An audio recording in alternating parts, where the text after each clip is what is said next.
Ladies and gentlemen, we interrupt your regularly scheduled programming to bring you this special bulletin. Things just aren't getting any better for Rocksteady, especially after this Suicide Squad news. After refund search requests risen 761% after people, watch the early release footage of it, you go over to the Steam charts. Well, the numbers are tanking. They speak for themselves with an all-time peak less than Marvel Avengers with Kamala Khan, 13,459. That number has not changed since the official release. It has not changed. Go back and watch different videos. People have talked about it. This number, peak, all-time peak, has not changed. Not over the weekend. I don't expect it to get any higher than it is right now. Now, the latest controversy is people have been talking about video after video. Supposedly, Steam is deleting negative reviews. Now, why on earth? They could not. There's no chance, no possibility that they're going the route of Rotten Tomatoes, trying to curate more of a positive review on Steam. Apparently, it's mostly positive review on Steam, but with one negative video after another, that seems to be a little questionable. But someone seems to have done a little digging in this article from the portal. Unmasking the chaos, Steam's controversial review deletion. I know how to speak. I genuinely do. Gaming community is currently buzzing with discourse surrounding the popular game. No, it's not. Lots of people out here have different definitions of popular, but by any metric, any definition. Now, it's okay if you like this game. No one's telling you not to like it. But from everything I've seen, when it gets so repetitive so quickly, the story is bland, overdone, been there, done that, seen it all before.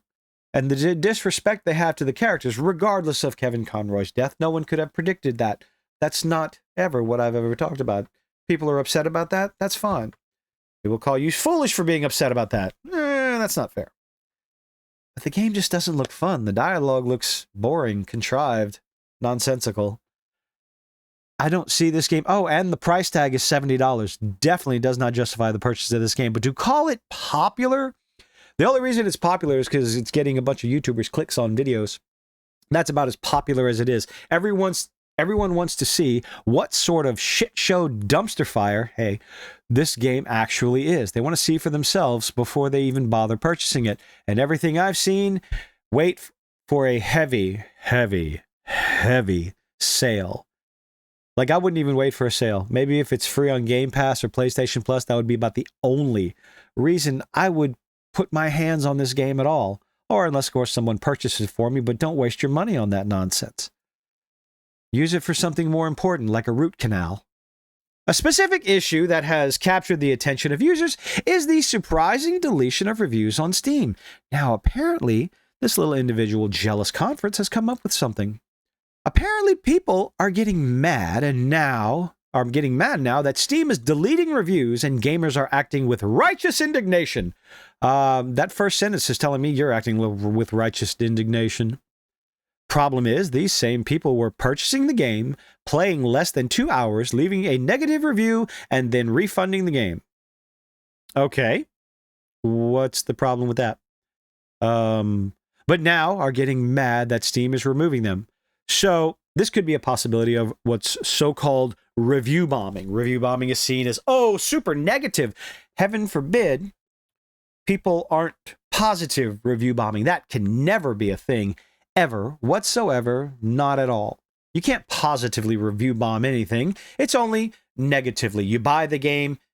I don't know. I don't even know why you would do something like this. It's an online-only game, single player, where if the server crashes, you are SOL. In what world does that make sense?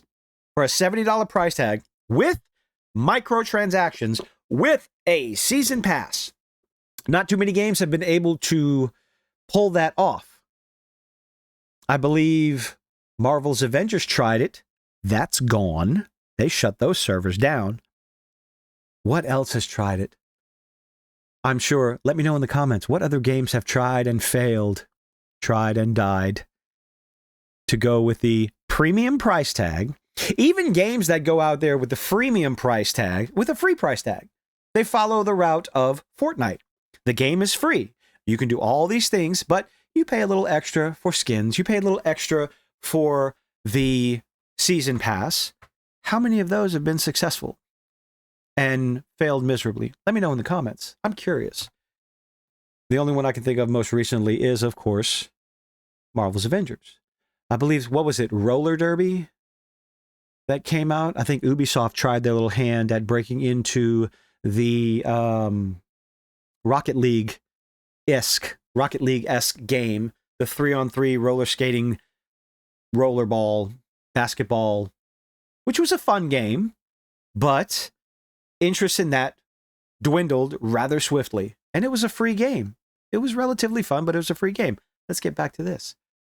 So the problem is, if you buy the game, you think it's terrible, and you refund it, your review is not allowed to stay up.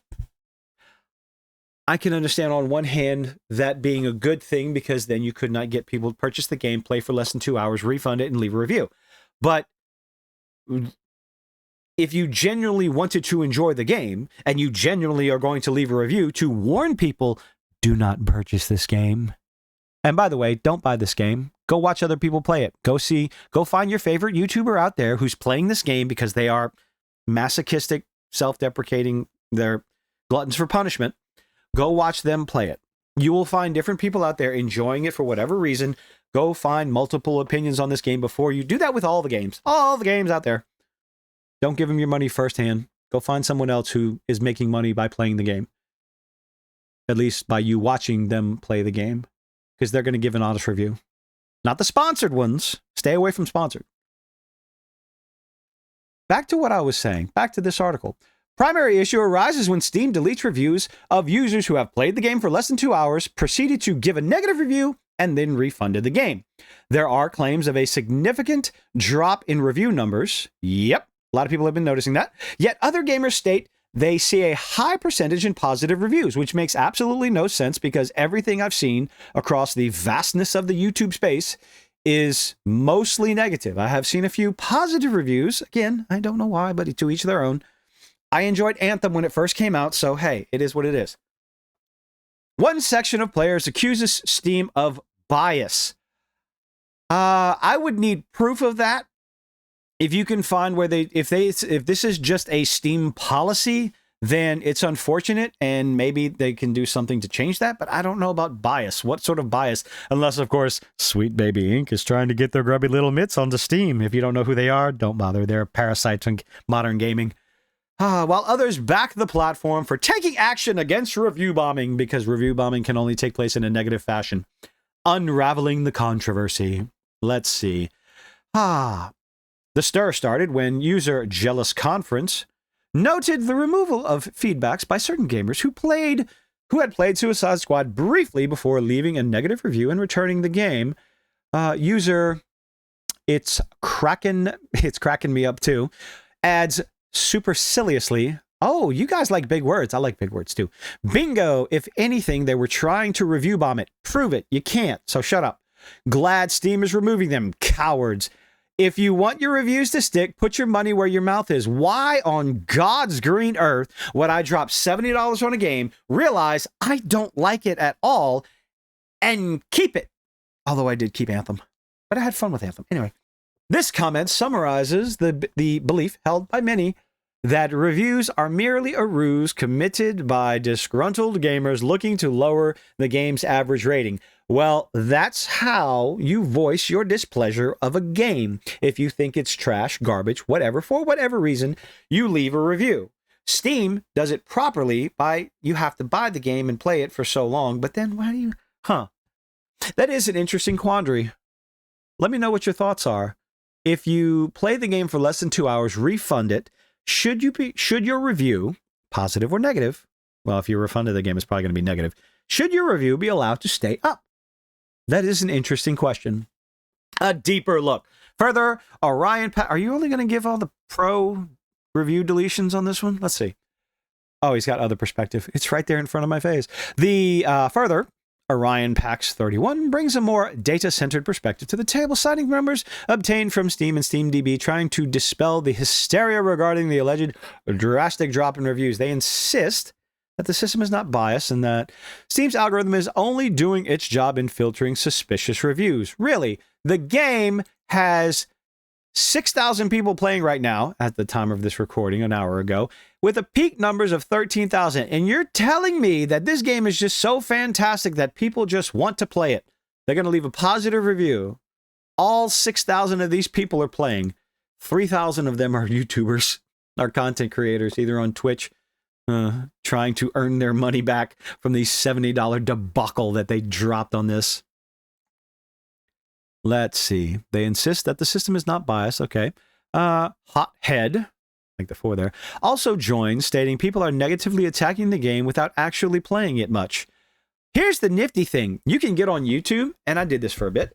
You can get on YouTube and check out all the cutscenes. You can see the story. You can give your opinion without actually playing the game.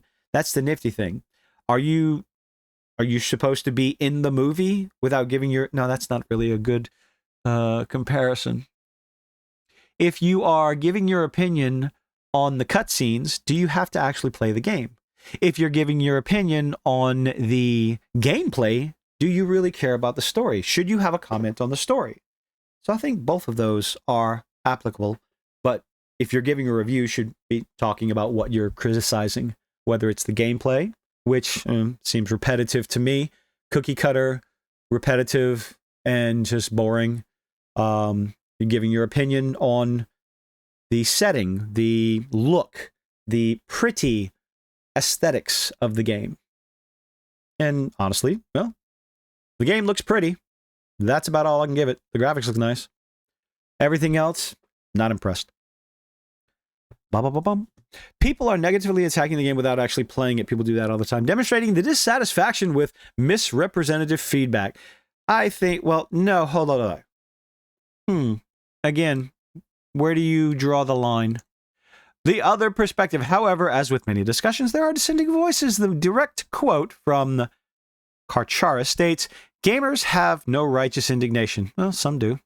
We all play a game that are nothing more than pixels on a screen that have no standing in reality. Then Snakebite Snake poses a pertinent question.